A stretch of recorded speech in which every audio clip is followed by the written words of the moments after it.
No hei, siin krüptogaraaž pärast minu põhjapanevat intervjuud või siis koostöösaadet härra Jaanus Peenemaaga tehti kohe valmis siis Sonic AI tolade poolt video,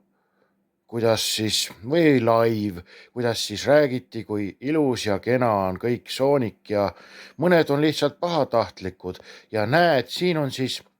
ilus riiklik dokument, kuidas Eesti skeemitaja ise saatis Mauritiusele kirja ja sai vastuse ka, et jaa, siin kirjas on siis, kuidas Mauritiuse finantsamet ütleb, et jaa, litsents on olemas, aga kui me hakkame vaatama, siin pole mitte ühtegi riiklikku embleemi, mitte ühtegi riiklikku aadressi, mitte midagi, see on lihtsalt valge leht, kuhu on paska visatud peale ja veel ei osata kirjutada ka. Näed, siin on kirjas, et loeme however we wish to inform you that peaks olema seal, that the company has changed name, mitte named from. Named on see, kui sul nimetatakse, aga kui nimevahetus on, peab olema name tasemel name. Et muutis nime Pure North Marketsist on ju, LTT, siis TM Financialiks on ju. Ja andis ära oma finantslitsentsi, ossa juudas. Isegi siin võltsitud dokumendis on nad ise kirjutanud, et finantslitsents on ära antud, vaat, ja kui me vaatame veel kirjavigu, siis ükski ametnik ei saa lubada seda, et see on litsents ja license, siin peaks S olema ja see viga kordub, ehk siis siia on pandud ka S-tähe asemele koolatäht, ehk siis kriminaal naturaalselt ei saa aru, mis on inglise keeles õiged sõnad, ehk siis petab algusest peale. Järgmine ilus tore asi on see, et ta väidab, et Dag Markets on siis lausa kuumaht on juba 700 miljardit, aga kui me võtame Pepperstone, Saxo Bank pluss 500, kõigil on siis poole vähem kuumaht kui sellel Dag Marketsil ja kõik on Euroopa Liidus, UK-s ja Šveitsis reguleeritud. Kordan veel kord, pluss 500 Pepperstone, Saxo Bank on reguleeritud siis Euroopas, Šveitsis ja UK-s ja siin ei ole mitte kuskil mitte ühtegi kuradi suurriigi seda siis regulatsiooni, on lihtsalt mingi märg pask, mis on visatud kokku siia. Siis vaatame, litsents on FC Mauritius ja see Mauritius on üldse selline armas koht, et Mauritiusel pole ühtegi sellist finantskaitset, mitte ühtegi finantskaitset ega asja, mis kaitseks sind selle kuradi huinja eest, on ju.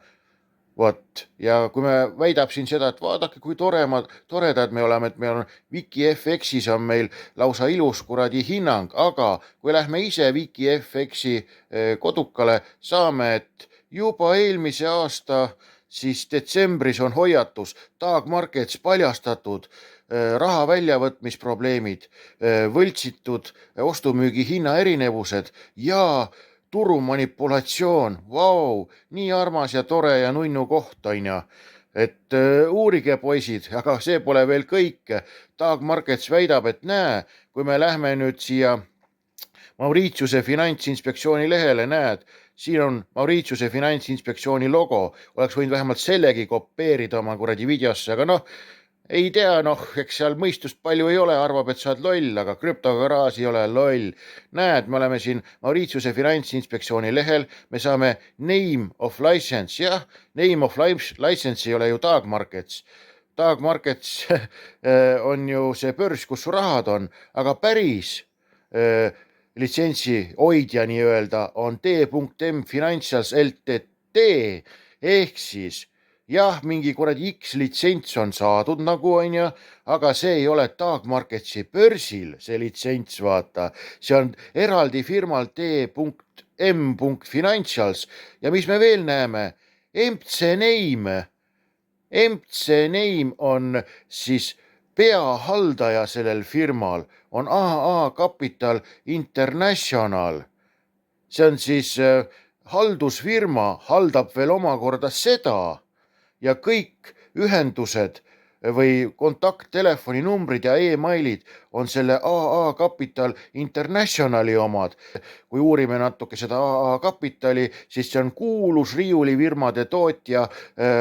Mauritiusel, kes on siis tootnud riiulisse firma nimega T.M Financials ja haldab siis seda, et päris emafirma T.M Financialsil on AA Capital ehk siis see M.C ehk MC name, MC tähendab seda, et haldusfirma nimi, ehk siis on firma, mis omakorda haldab siis seda kuradi T.M paska, vaata, no, et TM Marketsile nagu share itakse litsentsi, tegelikult ei ole see nii, et AA Capital on siis kuradi haldusfirma, kes haldab seda TM Financialit, on ju, aga see on hoopis muu litsents seal, et litsentsi päritolu väidetakse siis, et Pure North Marketsist tuli litsents, et litsentsi ei taotletud nullist, vaid osteti olemasolev reguleeritud ettevõte. FC Mauritius kinnitab, et ettevõte kandis nime Pure North Markets LTT ja on ümber nimetatud T.M Financialiks. Väga huvitav asi, et siin osteti litsents, on ju, nagu, aga siis on ka kirjas, et osteti siis ettevõte et no mida siis lõpuks tehti, aga et kullakesed teate, siis mitte ühtegi litsentsi ei ole võimalik osta ja see Pure North Markets LTT on aastal 2024 likvideeritud firma ja kui firma likvideeritakse, ei ole võimalik litsentsi edasi anda, müüa, vahetada, rentida. Finantslitsentsid on spetsiifilised asjad, see ei ole mingi kuradi McDonaldsi frantsiis, mida sa edasi jagad, on ju. Ehk siis selge vale hommikust õhtuni on see, mida need vennad teevad. Litsentsi, mis on seotud finantsasjadega, ei ole võimalik osta, müüa, rentida ega vahetada. See tuleb otse Finantsinspektsioonilt taodelda ja nii lihtne see ongi.